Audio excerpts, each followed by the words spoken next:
They said it was hideous, a disgrace, a tragic street lamp. Hundreds of artists and poets protested. The press declared it a national embarrassment. But the man who built it, he didn't flinch. He kept going, quietly, methodically, bolt by bolt. And the thing they hated, it became one of the most iconic structures in the world. His name was Gustav Eiffel, and that bad idea, that was a strange-looking tower.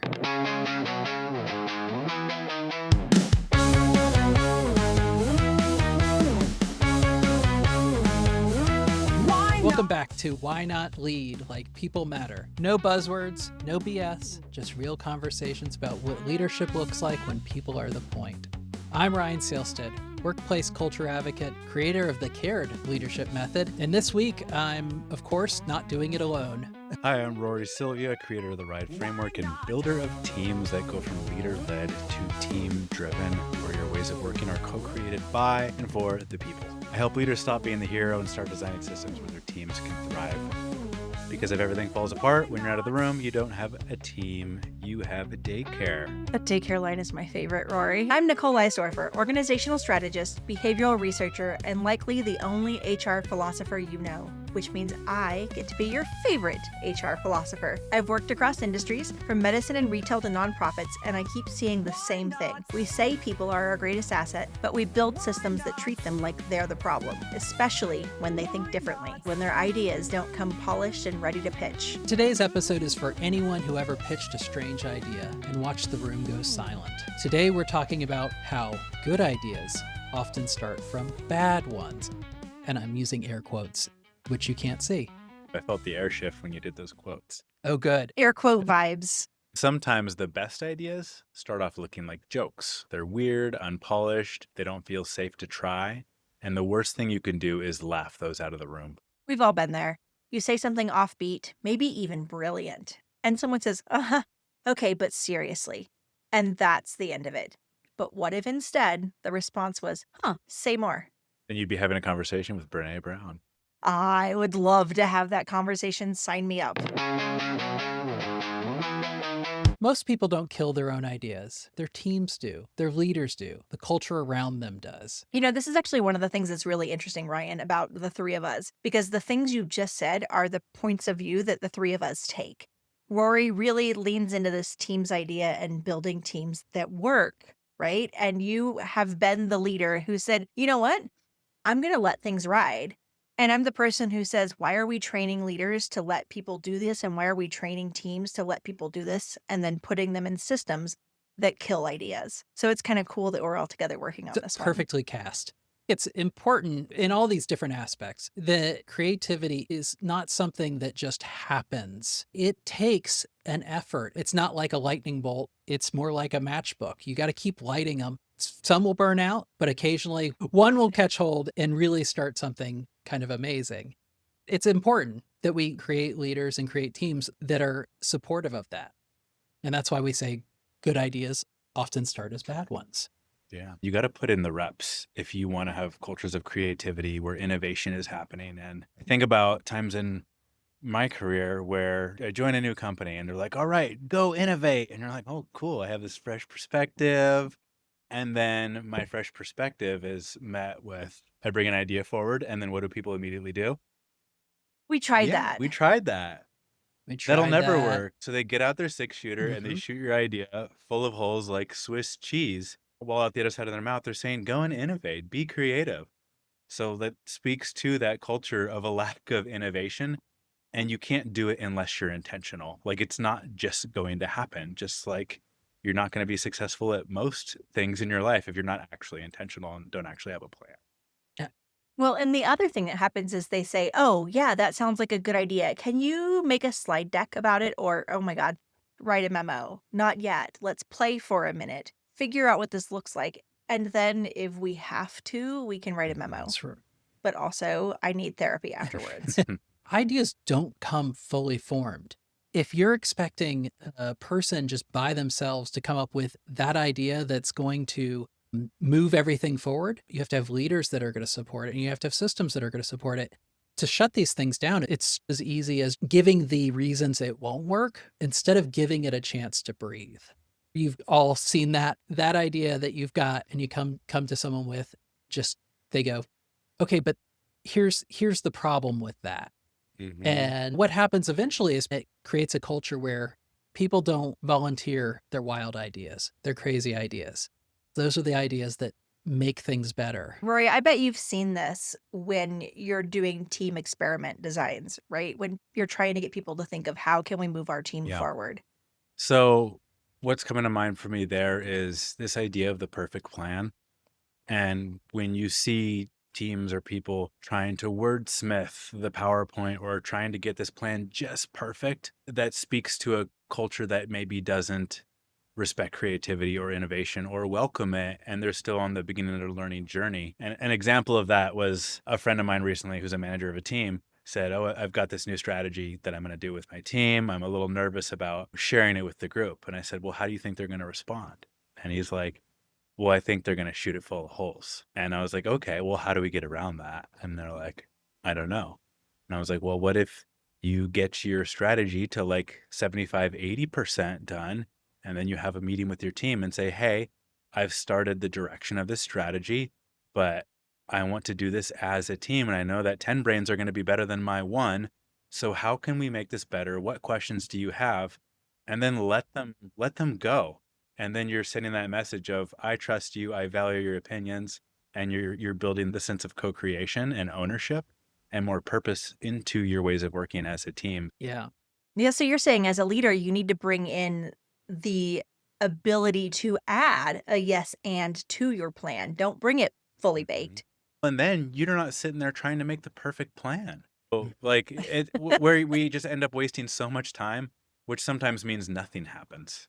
And when you create that environment where people are invested in lifting up other people's ideas, it becomes not just that person's idea, it becomes everybody's idea. And the investment in trying to see it actually happen becomes a group effort instead of just someone just white knuckling it by themselves of, this is my idea and I'm going to own it. If it fails, it's on me. If it succeeds, it's all me. It becomes everybody adding in. And that's where this yes and idea comes from. The whole idea of yes and. Yes, and if you're familiar with improvisational comedy or theater, the whole idea of yes and is when you're improvising, there are actors on stage and they're doing an improvisational scene. And one of them pretends to have a horse and comes up to the other person and goes, "Howdy." The other actor is going to assume, okay, we are cowboys. Yes, and that I'm going to say, okay, yes, we're cowboys, and add something. And they might put on their accent and pull up their own horse and play with the idea instead of doing something like, no, now we're astronauts. Yeah, they never say, no, you're not on a horse. Yeah. The format forces you to be curious before you Yes. can do all the normal things our brain do, which goes to like the negative or the danger. That's right. So when someone comes with an idea, instead of immediately going to the place where you're going to go, no, I can't do that, you go, okay, we might be able to do that. And we could add this other thing then. The magic of that is that yes and is an absolute shift in the way you're thinking. It's a mindset. We don't just say, oh, that idea is half baked. We're not going to pay any attention to it. We're like, okay, well, we don't want to waste the ingredients. Let's keep going. What can we add? And how can we change this to get it to a place that we are all excited about it? It's a place for all of us to get really curious and to invite wonder into the room. It doesn't mean we say yes to every idea. It means we explore it, though. We get curious and actually seek to fully understand what they're driving at before making any judgment. And that enables us to build on it, see what it could be before we decide what it isn't. Love that. You know, in improv, a yes and keeps the scene alive. In leadership, it keeps the team alive. It's the opposite of yes and isn't no. It's yeah, but, and nothing innovative ever started with yeah, but. You know, there's actually an interesting piece of this that I want to add in real fast, Yeah. Ryan. If the only people who feel safe to speak up in your culture are the people who are fluent in corporate robot, you're automatically leaving a ton of ideas out before they even get a chance to make it onto film. Forget about the cutting room floor. Absolutely. And you think about people who have different backgrounds or different experiences, they're going to present their ideas differently when it doesn't come out perfect. those are the people who are going to be often not heard. If you give something a yes and, you're putting armor on the idea before you're allowed to shoot it down. And you're giving everybody a chance to contribute to it. And maybe when you're done, it's not the idea you want to move forward with, but at least you've given it the chance.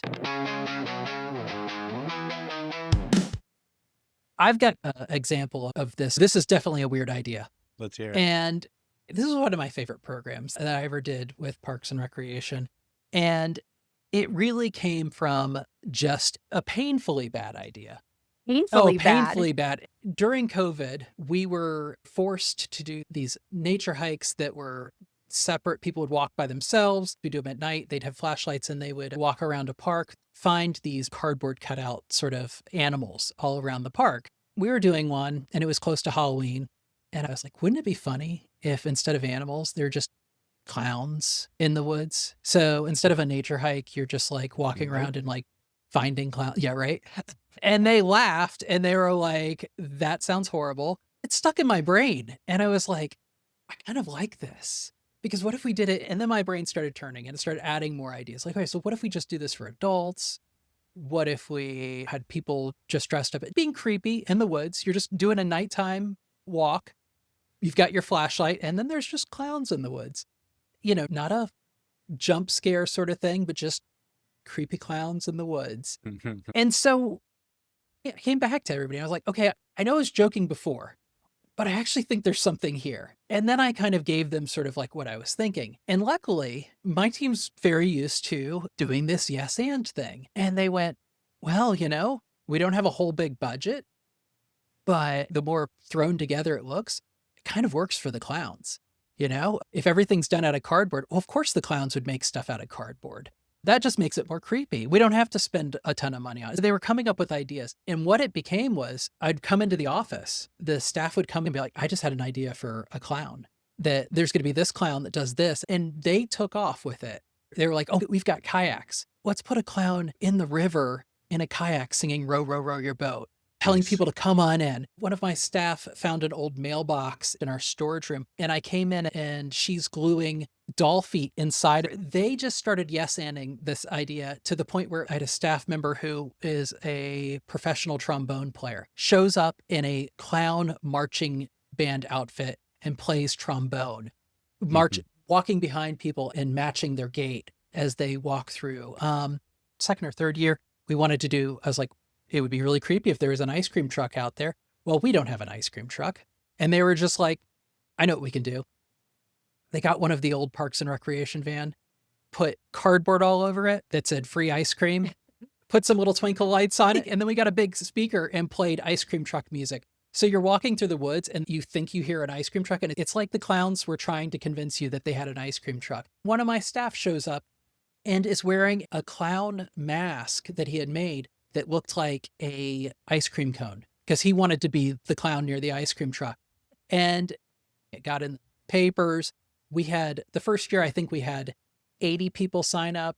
The second year we had 150 people show up. And then the third year we had like 200 people and we could have had more. And it was just because every year they kept adding more and more to this and they kept coming up with their own ideas. And we just sort of created this environment of yes, and became something better because of that. There were ideas that we went, well, we can't really do that.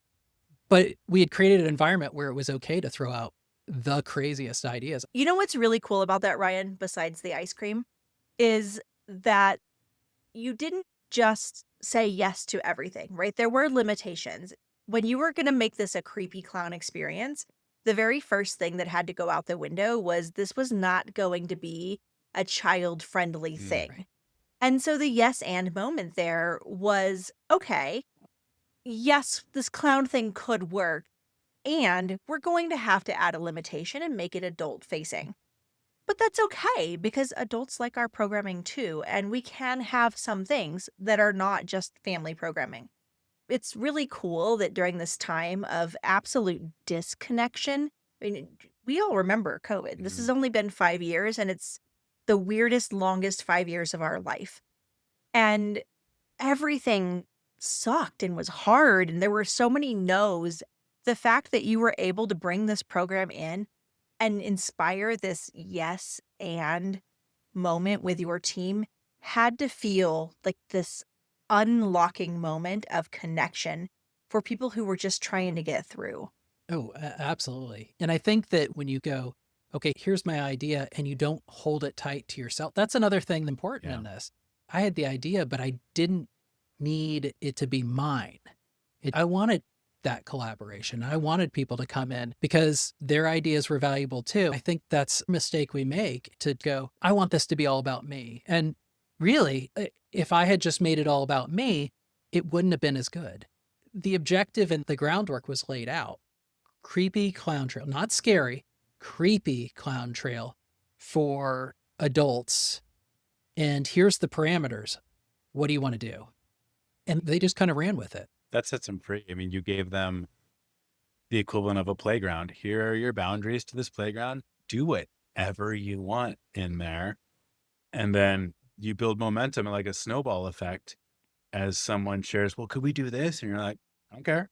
Oh, great. And someone's like, well, what about this? And now they're getting excited. Now they're feeling co-creation.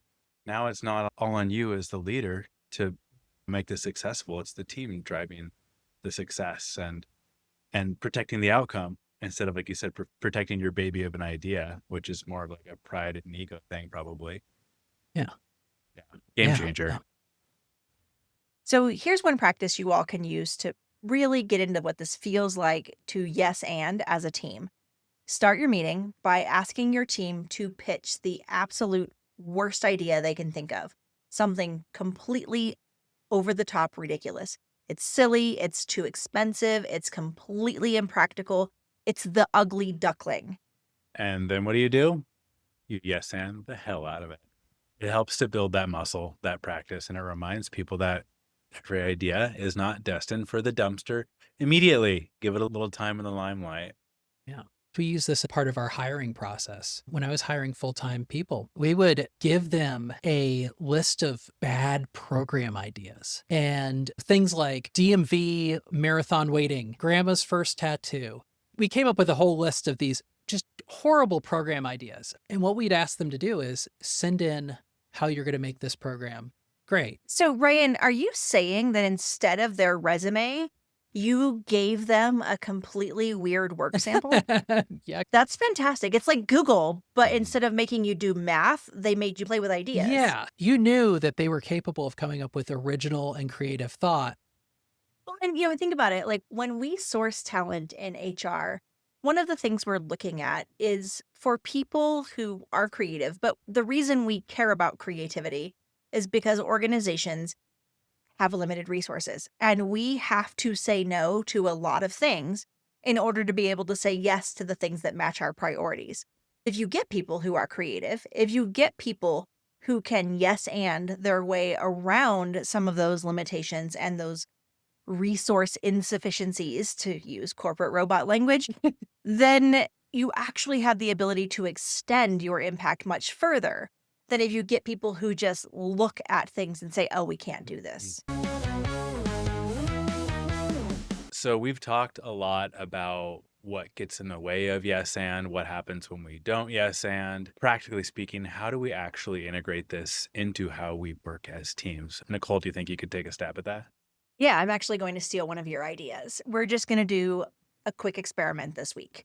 Name a time you killed a weird idea too soon. I'm sure you can think of one instantly. You know that Joe in accounting came to you and told you something completely bonkers in the break room last week. Or better, go back and revive one. Maybe Joe wasn't quite so crazy as you gave him credit for. Dust it off. Yes, and can you pitch it to your team? And if your team isn't ready to hold weird ideas yet, they don't feel safe, you haven't built the structure to make this feel like a good idea just yet, start with something really low stakes. What's your team name? How do you all refer to yourself? What can you do for meeting openers? How can you look at the documents, those memos you make everybody write, and how can you strip out just a little smidge of the jargon? Make it sound a little bit more human and a little bit less corporate robot. Rory, I'm sure you can build on this. Yeah, my brain was just going to like different tools you could use. I have a PDF that I created. It's just called Experimenting Like a Scientist. And it's to help Ooh, teams love it. create proposals essentially that'll basically say like, hey, what is the tension you're solving for? Tension just being any opportunity to improve, something that's not working. Maybe it's that old dusty idea. And then saying, here's the experiment I want to do for the next 30 or 60 days or 10 iterations. Here's my hypothesis of what I think will happen by running this experiment. And then you can add anything else you want in there. But the idea is just to give yourself something you can look at, foundational. Here's my place to start. And just as long as experimenting like a scientist. Whatever you do something intentional. Love it. Okay, so we just spent the entire episode talking about yes and experiments. And one of the things that we are noticing is that we haven't had a lot of stories come in yet. So we want you to go yes and our submission form. Okay, so yeah, that's your job for this week. Go yes and our submission form. It'll be in the show notes.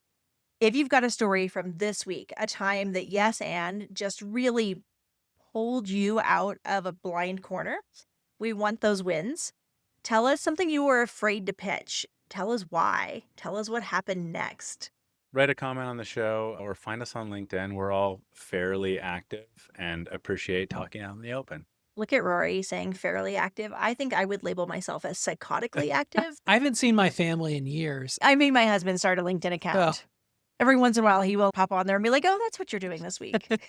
We'll be back. And until then, remember, good ideas often start from bad ones, but only if you let them live long enough to grow.